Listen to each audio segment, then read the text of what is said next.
Ambisi Sintayong tetap bersama timnas Indonesia. Pemain naturalisasi tetap beri komitmen. Dugaan penyebab keputusan FIFA. Simak informasi selengkapnya sebagai berikut.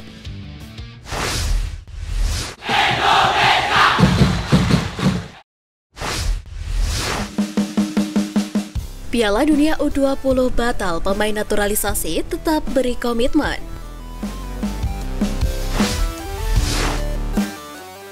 Kabar batalnya Indonesia menjadi tuan rumah Piala Dunia U20 2023 tak menyurutkan niat para pemain keturunan yang tengah menjalani proses naturalisasi untuk membela timnas Indonesia. Hal tersebut diungkapkan oleh ex-utusan PSSI Hamdan Hamdan. Sebagai informasi, meski sudah tidak lagi bekerja sama dengan PSSI, Hamdan Hamdan mengaku masih berkomunikasi dengan pemain-pemain keturunan yang tengah dalam proses naturalisasi seperti Rafael Struijk, Ivar Jenner, dan Justin Hubner. Kemarin salah satu dari mereka nelpon saya mencoba menenangkan mereka. Saya tanya apakah kamu masih mau membela Indonesia? Dia jawab ya. Kalau begitu, walaupun saya sudah di luar PSSI, saya akan bantu kamu.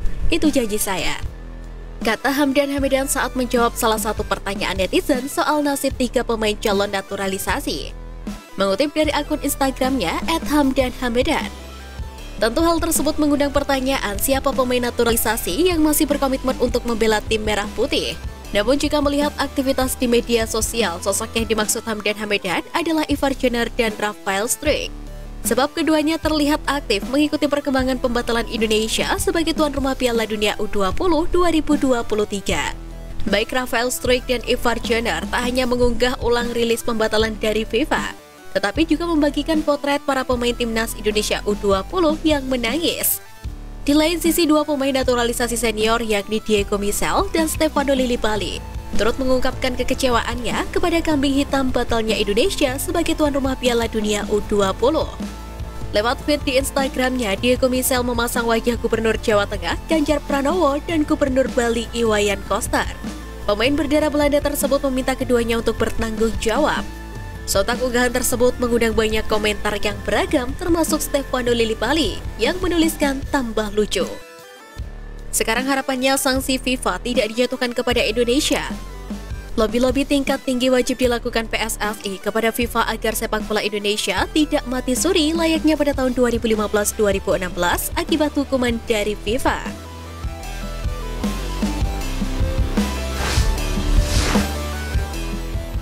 Dugaan penyebab FIFA cabut status tuan rumah Indonesia. Pertama, venue dinilai belum siap. Setidaknya ada 6 stadion yang disiapkan Indonesia sebagai venue Piala Dunia U20 2023. Namun stadion-stadion yang dipercaya menjadi venue Piala Dunia U20 2023 belum benar-benar siap 100%.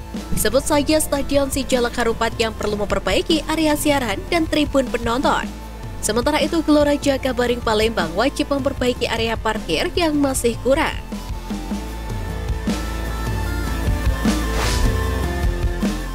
Kedua, tragedi Kanjuruhan. Tragedi Kanjuruhan yang menewaskan 135 orang belum tuntas hingga kini. Dalam rilis yang dikeluarkan secara resmi, FIFA juga sedikit menyinggung isu yang satu ini. Menariknya, FIFA juga menyebut bakal memberikan bantuan yang dibutuhkan oleh PSSI di bawah kepemimpinan Ketua Umum Erick Thohir dan juga dukungan dari Presiden Joko Widodo. Pernyataan resmi tersebut seolah memberikan sinyal positif bahwa PSSI tidak akan dibekukan oleh FIFA.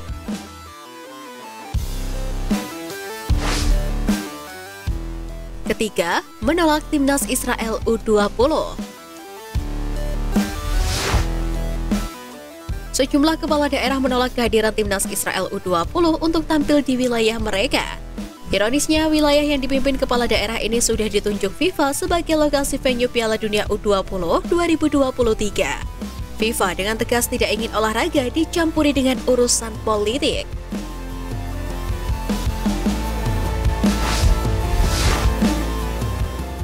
Bikin terharu, Sintayong masih memiliki ambisi bersama timnas Indonesia. Kabar mengharukan datang dari pelatih timnas Indonesia Sintayong yang mengungkapkan komitmennya bersama skuad Garuda. Meski timnas U20 batal tampil di Piala Dunia U20, sang pelatih asal Korea Selatan tersebut mengaku ingin mengantar timnas Indonesia senior ke Piala Dunia 2026. Dikutip dari Okeson, tugas Sintayong masih berlanjut bersama timnas Indonesia senior. Persiapan utamanya pada saat ini tentu saja adalah Piala Asia 2023 yang akan digelar pada Januari 2024 mendatang. Namun ada Piala Dunia 2026 yang bisa dikejar dan Sintayong ingin meraihnya. Setelah Piala Dunia U20 2023 selesai akan fokus ke senior, mulai dari FIFA Matchday Juni dan ada lagi Piala Asia Januari tahun depan. Saya akan mempersiapkan tim senior agar bisa ikut Piala Dunia senior. Karena Piala Dunia berikutnya akan ada tiket di Asia itu 85 tiket ya. Iya, saya akan berusaha agar bisa mencetak sejarah baru di ASEAN, kata Sintayong. Sementara itu, meskipun kemungkinan Indonesia akan mendapatkan sanksi dari FIFA setelah Piala Dunia U20 batal digelar di Indonesia, namun Wakil Ketua Umum PSSI Zainuddin Amali menegaskan PSSI akan menunggu Ketua Umum Erick Thohir untuk memikirkan langkah-langkah selanjutnya. Sehingga Zainuddin Amali meminta pelatih timnas Indonesia Sintayong bersama tim manajer dan pemain timnas agar tenang sejenak.